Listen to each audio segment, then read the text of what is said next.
David Nolan had always been a man of quiet resolve, someone who preferred the company of mechanical gears and vintage tools to the complications of people. At 48, after a bitter divorce and walking away from a once promising career as an industrial engineer, David decided it was time to start over. His new house sat in a forgotten corner of a suburban development that had clearly seen better days. The neighborhood boasted quaint homes with aging shingles and overgrown hedges, but David didn't care.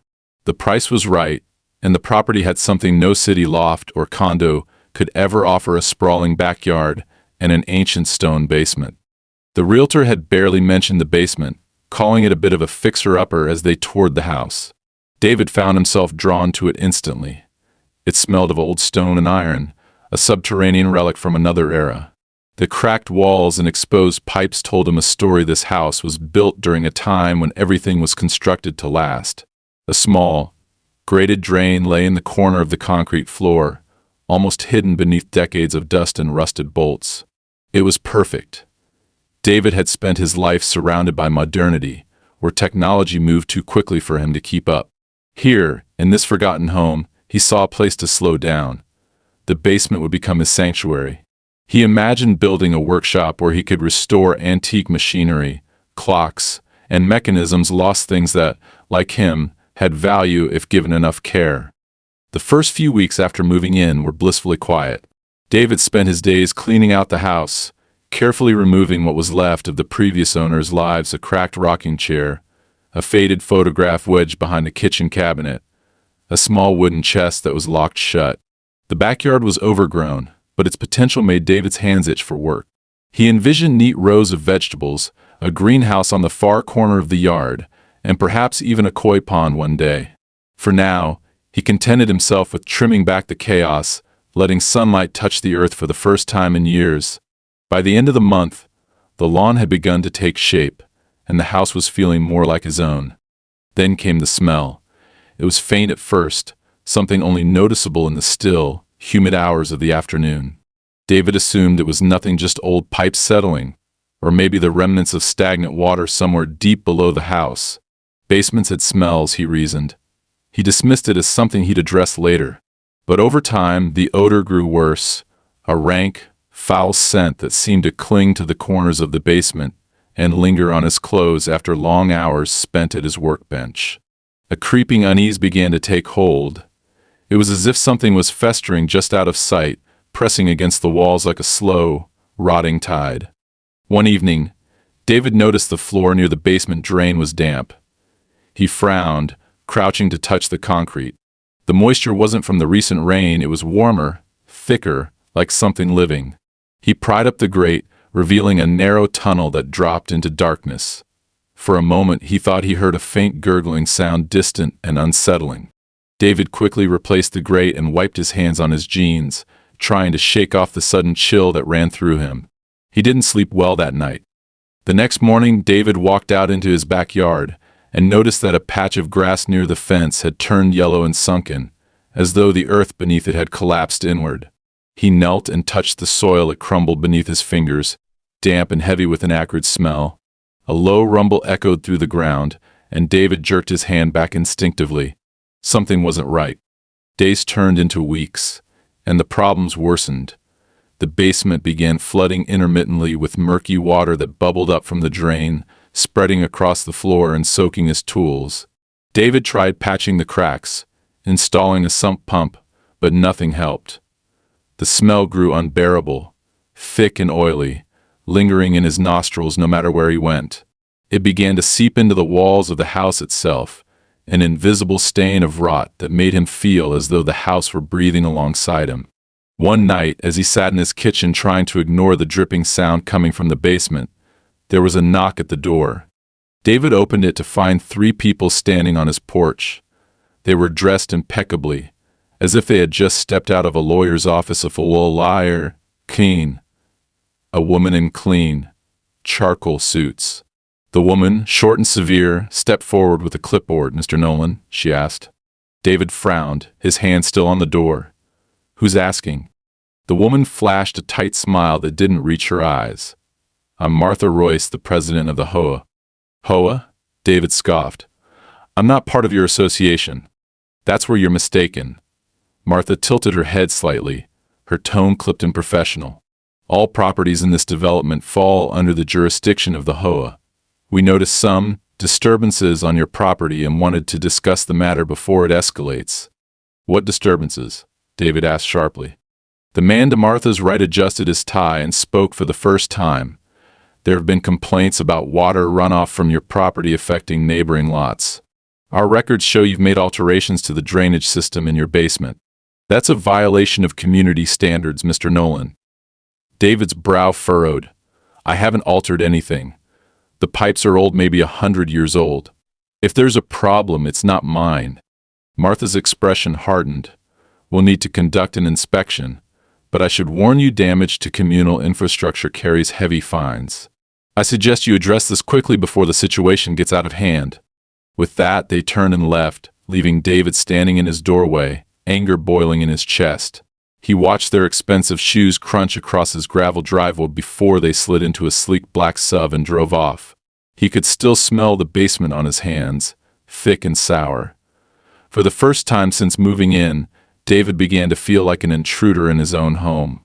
That night, the house felt darker, the air heavier. He dreamed of pipes running like veins beneath his yard, pulsating, spreading outward like a living thing. David woke up the next morning with a pounding headache and the faint, sickly scent of rot clinging to the sheets.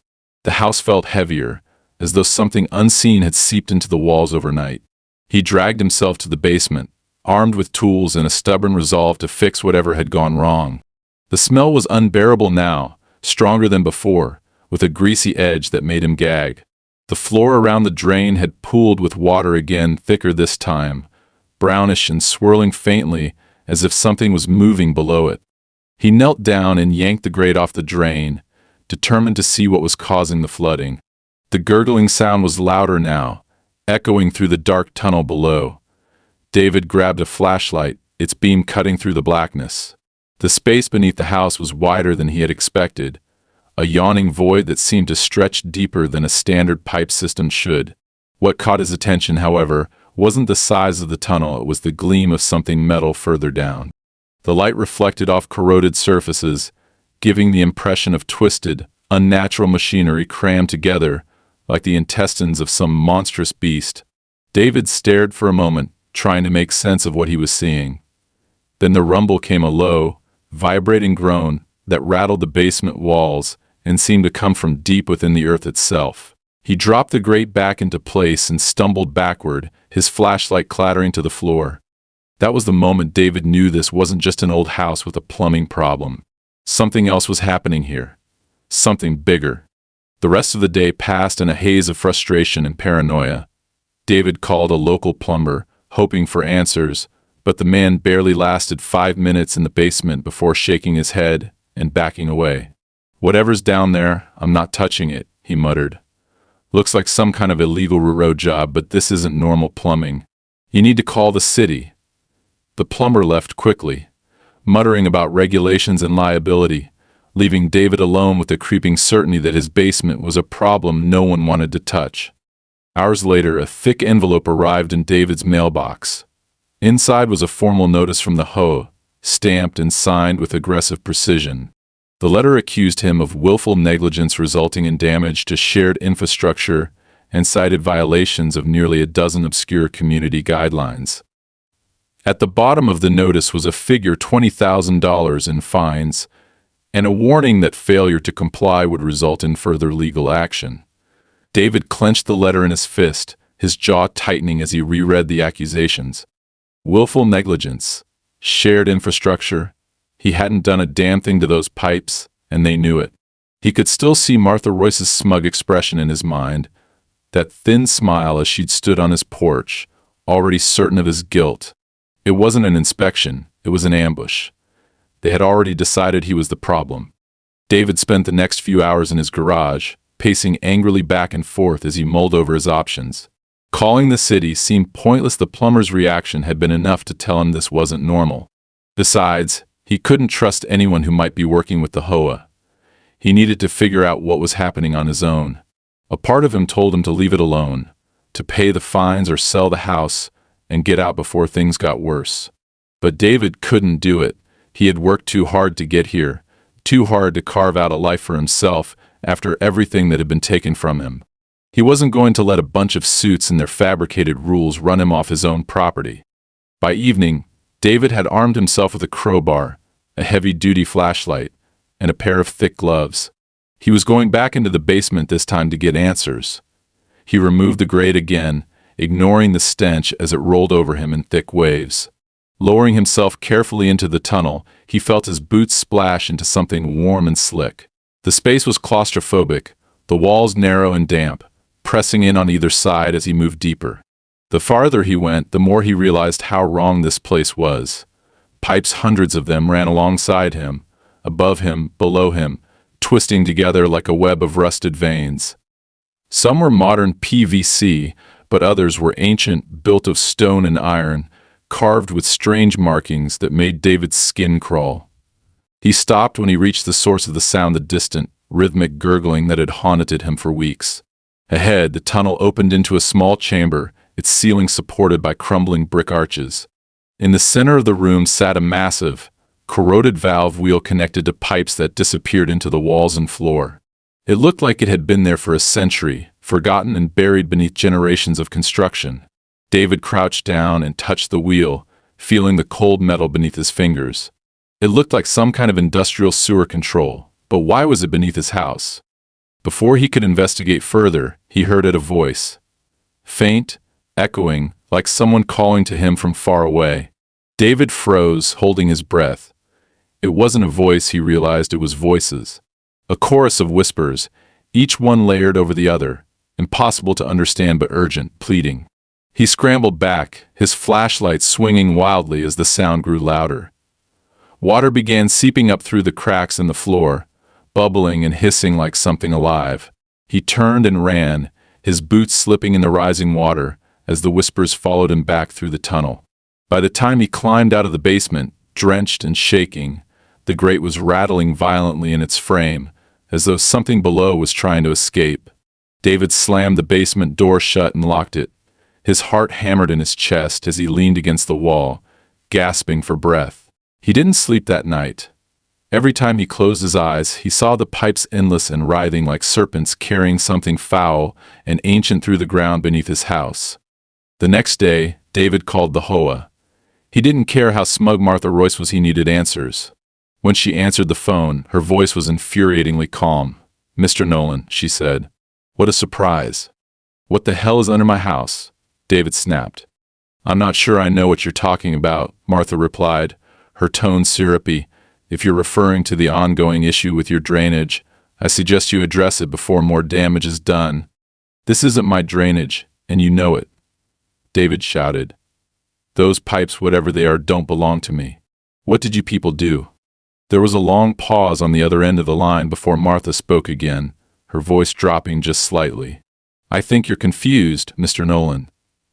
This matter has already been reviewed, and any further escalation will only make things more difficult for you. I suggest you comply with the board's directives. Good day." The line went dead. David stared at the phone, his hands shaking with rage. He knew one thing for certain: Martha Royce and the HOA knew exactly what was under his house, and they were doing everything they could to cover it up. David spent the rest of the day pacing his house like a caged animal, the conversation with Martha echoing in his mind. Comply with the board's directives. The words rang hollow, but the threat behind them was clear. This was a fight he wasn't supposed to win. His house was no longer his own. It had become part of something larger, something he didn't understand yet. The fine was bad enough, but it wasn't about the money anymore.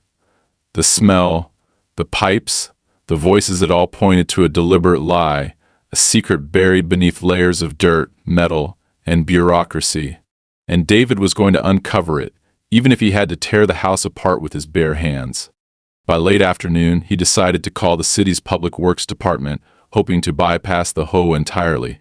He sat on hold for nearly an hour, listening to cheerful elevator music while staring at the basement door, as though it might spring open on its own.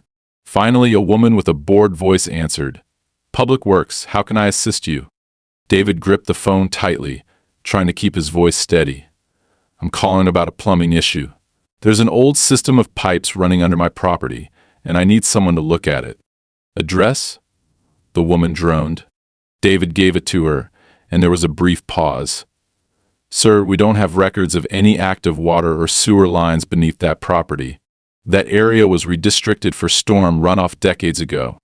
Storm runoff? David snapped. You're telling me there's nothing there? That's correct, she replied flatly. If you're experiencing flooding, it's likely an issue with your private drainage system. That's your responsibility, not the city's. I'm telling you there's more to it than that. David nearly shouted. You need to send someone out here. Sir, the woman cut him off sharply. We don't manage private properties. If you're having issues, I suggest you consult with your HOA. They have jurisdiction over that neighborhood. David's jaw tightened. The call was over. He hung up and slammed his fist against the kitchen counter, his frustration boiling over. HOA again. It always came back to them. He didn't know how or why, but they were involved in this mess up to their necks, and it was clear they had no intention of fixing it. If he wanted answers, he would have to get them himself. That night, David made his plan.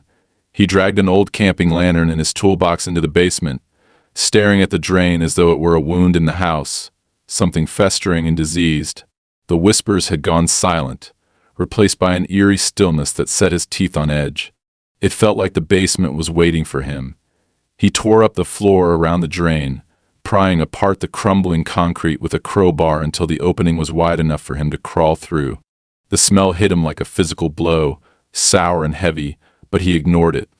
He couldn't stop now. He grabbed a length of rope, tied it to one of the support beams, and began lowering himself into the dark. The tunnel was even worse up close. The walls were slick with moisture, glistening in the lantern light like they were sweating. Pipes snaked along the ceiling, coated in rust and grime, some of them leaking a viscous black fluid that dripped onto the floor.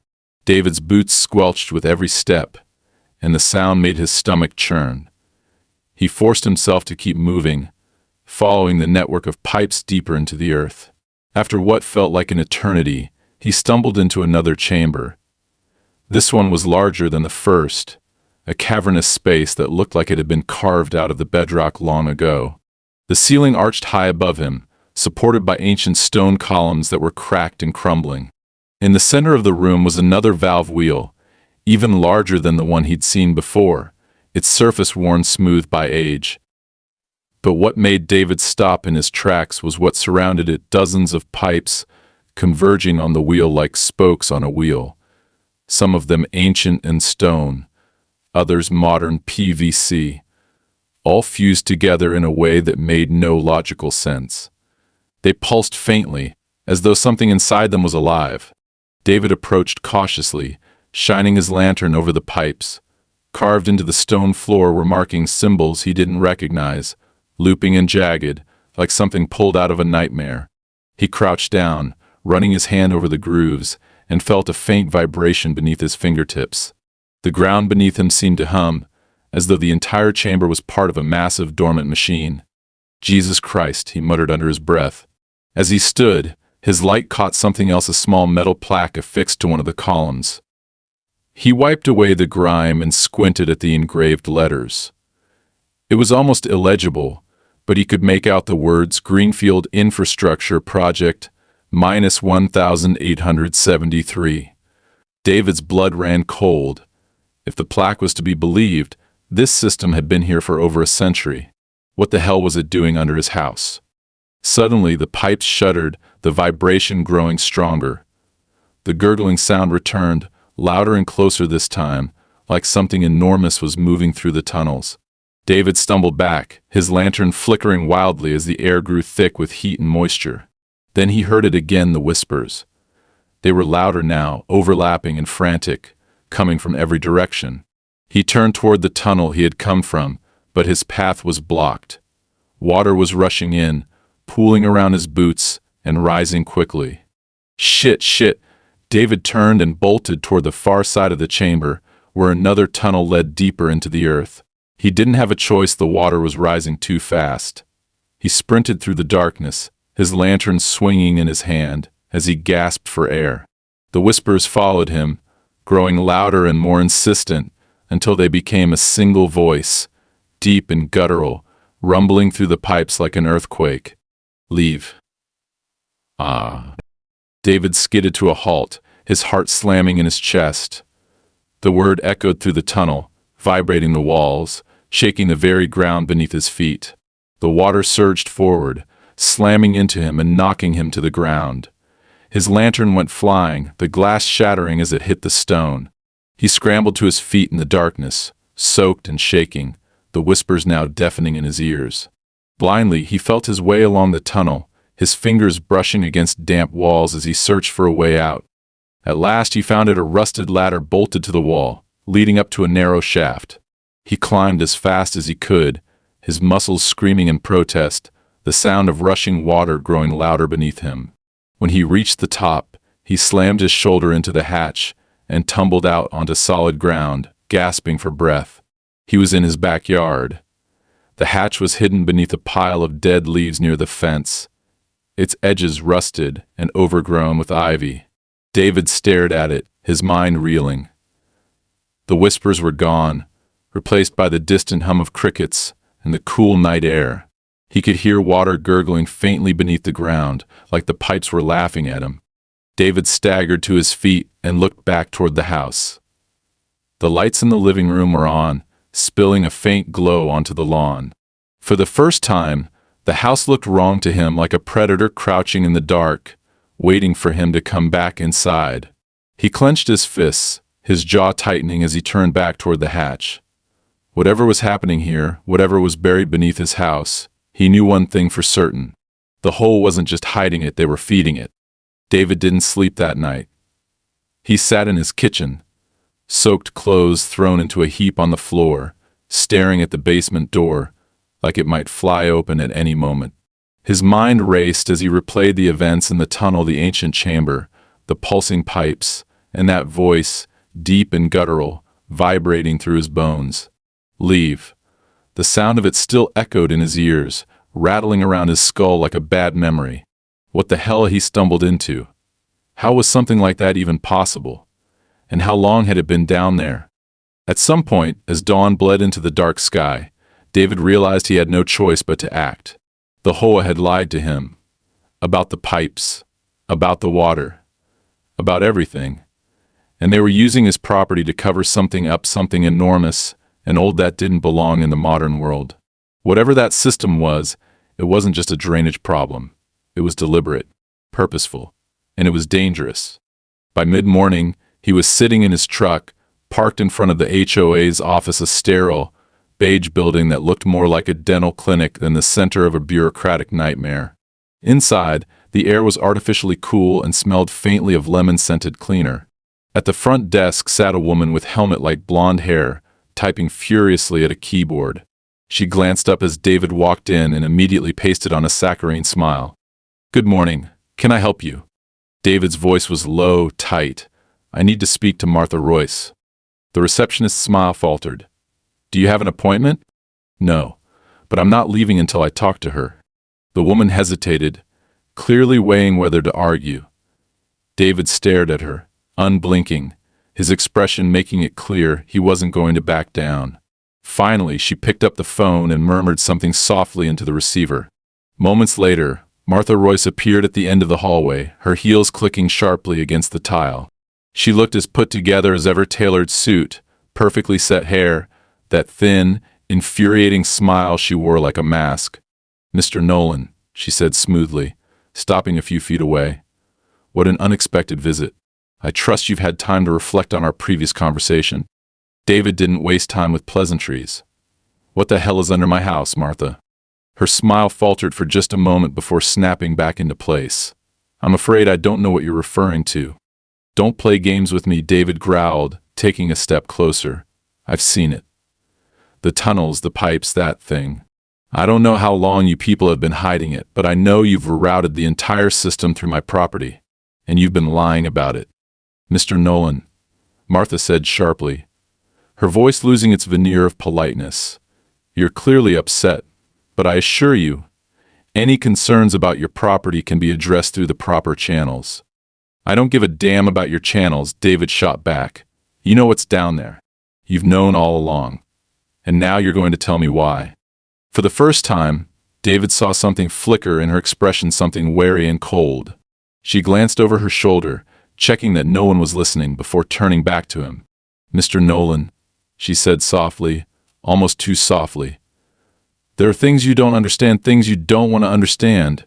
The board has everything under control. I suggest you go home, keep your doors locked, and stay out of things that don't concern you." Her words sent a chill through him, but his anger burned hotter. "This is my concern. You've turned my house into some kind of dumping ground, and I'm not going to let you bury this any deeper."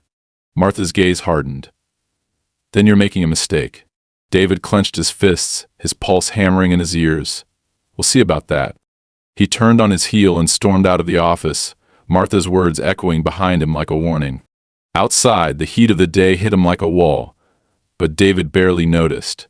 He sat in his truck, gripping the steering wheel, his breathing ragged. She knew. The board knew, and they were covering it up. But why? He spent the next 2 days digging through every scrap of information he could find. At the local library, David unearthed old maps of the neighborhood, drawings dating back to the late 1800s, when the land had first been developed. The area was labeled as part of the Greenfield Industrial Project, just like the plaque he'd seen in the chamber. It hadn't been a residential area back then. It had been something else entirely, land owned by a powerful banking family who had invested in underground infrastructure projects meant to modernize the city. But the records were fragmented, incomplete. At some point, the project had been abandoned, and the tunnels had been buried and forgotten. That is, until the HOA came along.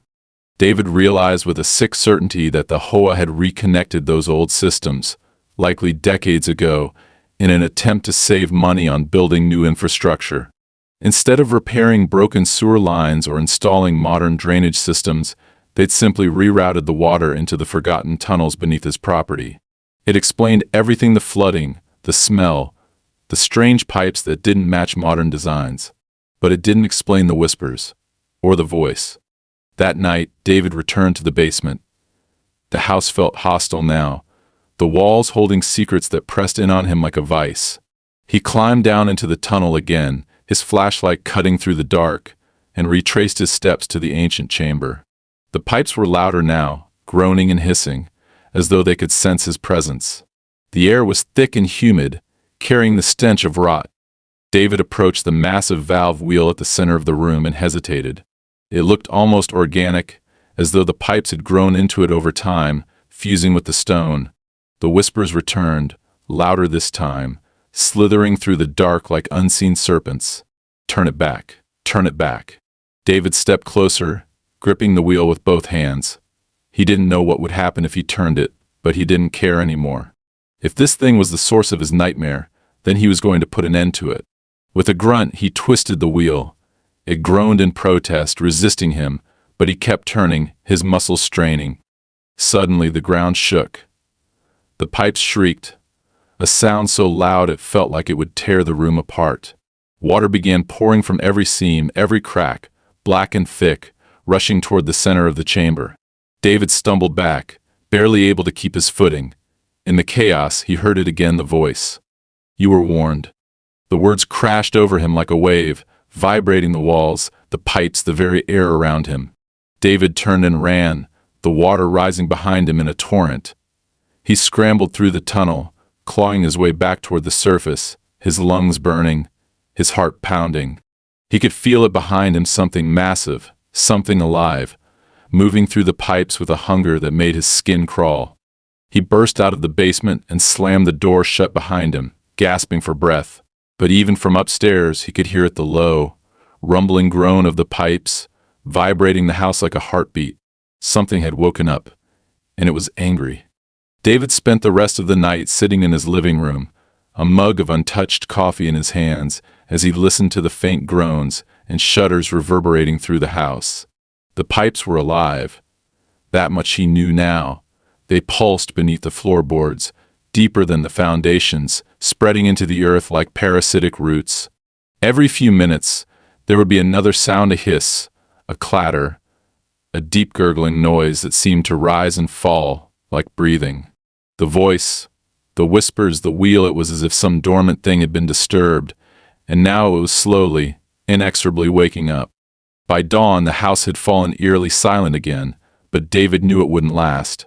Something had shifted in the tunnels when he turned that wheel, something irreversible.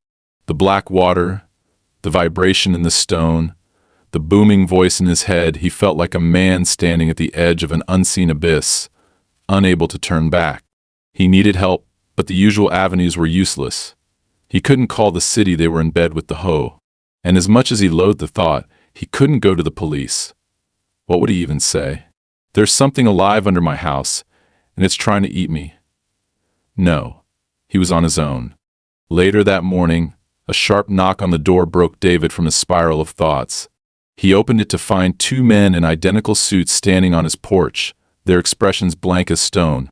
The shorter of the two spoke first. "Mr. Nolan, we're here on behalf of the HOA. You've been issued a formal cease and desist order regarding unauthorized construction and tampering with communal infrastructure." David's hands tightened on the doorframe. "Unauthorized what?" The taller man held out a thick envelope, which David snatched without opening. "It has come to the board's attention that you've been interfering with drainage systems beneath your property. You are to cease all activity immediately. Further non-compliance will result in the forfeiture of your home under HOA bylaws." David's face turned red. "You people rerouted those pipes. You're the ones who caused this mess, and you know it." The shorter man didn't so much as blink. "Mr. Nolan, I assure you, all decisions made by the HOA are for the benefit of the community. I suggest you comply. This is your final warning." David stepped forward, his voice low and dangerous. "Or what?" The men didn't answer. They turned in unison and walked back to their black SUV, leaving David seething in the doorway. He ripped open the envelope and scanned the contents. The HOA wasn't just threatening fines anymore. They were moving to seize his property outright. Violation of communal infrastructure, destruction of public property, failure to comply with community standards. It was all bullshit, carefully worded legal jargon that painted him as the villain while they washed their hands of responsibility. As David stood there, his vision tunneling with anger, he noticed something strange. Across the street, standing half hidden behind a hedge, a neighbor watched him, an older man with sunken eyes and a stooped frame. Their gazes locked, and for a brief moment, David thought the man might approach. Instead, the neighbor turned and disappeared into his house, pulling the curtains shut. David didn't know why that moment stuck with him, but it did. It felt off.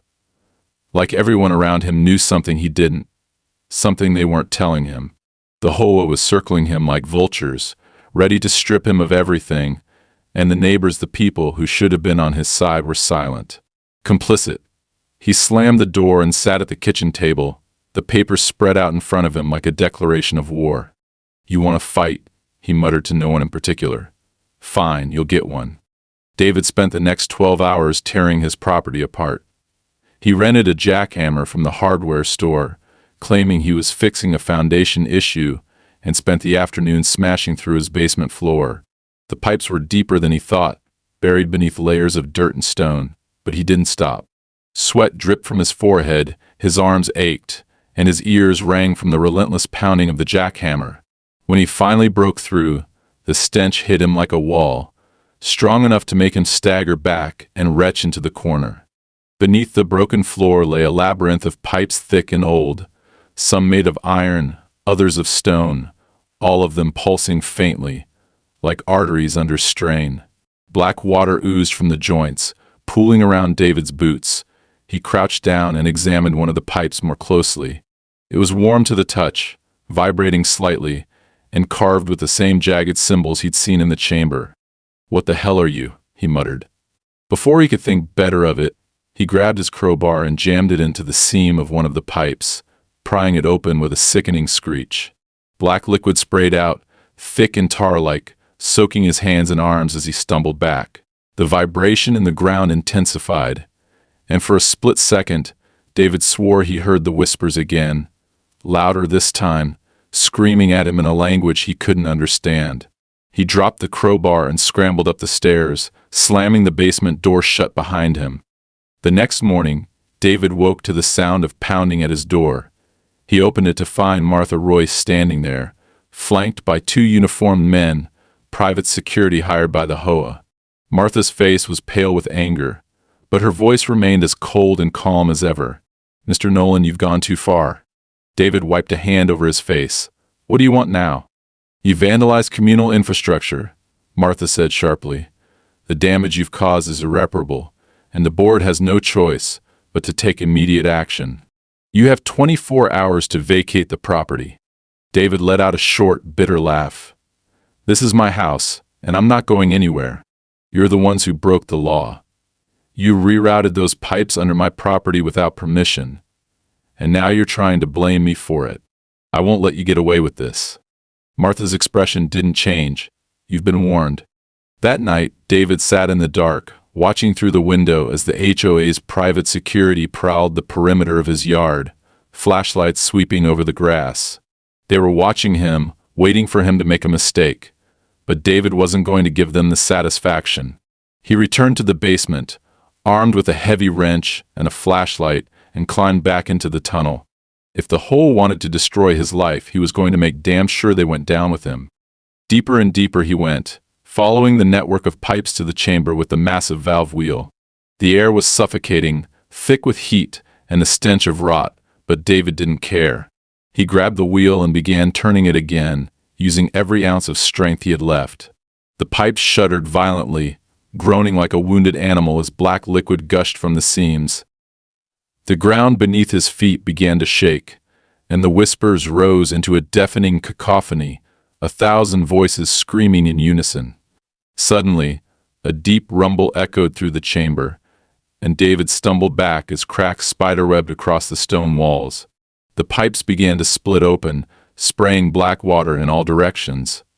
Above him, he heard a new sound, a series of muffled explosions, followed by the distant groan of something massive collapsing. David climbed back up the tunnel as fast as he could, emerging into his basement just in time to feel the house shake violently. From the window, he could see plumes of black water erupting from the ground across the neighborhood, geysers of foul liquid shooting into the air as the earth buckled and split apart.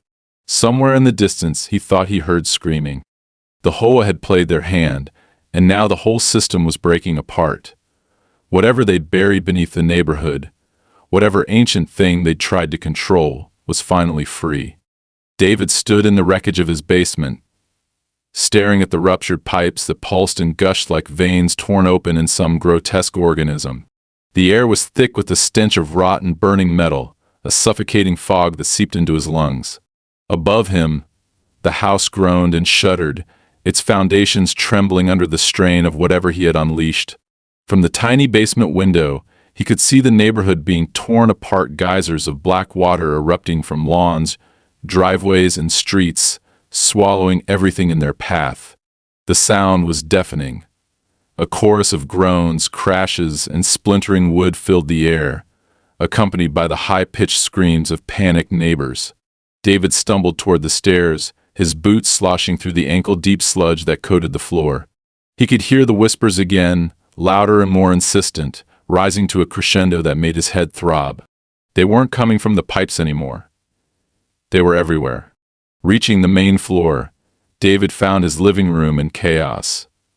The walls were cracked, the ceiling sagging, and the furniture half submerged in water that reeked of decay.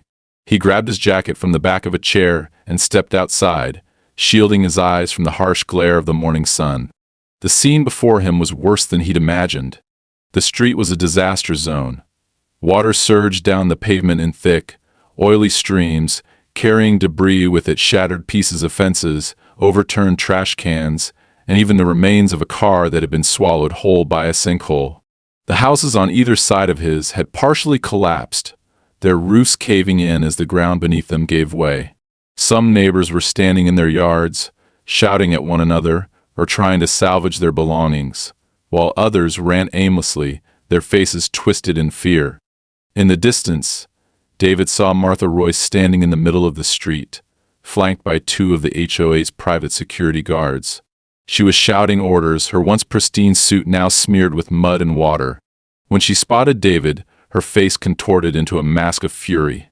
"You," she screamed, marching toward him with the guards in tow. "What have you done?" David didn't answer. He stood there, soaked and filthy, as she closed the distance between them. Her eyes blazed with a mixture of anger and desperation, and for the first time, she looked unhinged like a woman who had lost control of everything she thought she owned. "This is your fault," she spat, pointing a trembling finger at him. "Do you have any idea what you've done to this community? You've destroyed everything." David let out a bitter laugh. "I destroyed it. You did this, Martha. You and your precious board. You're the ones who buried this mess and pretended it didn't exist.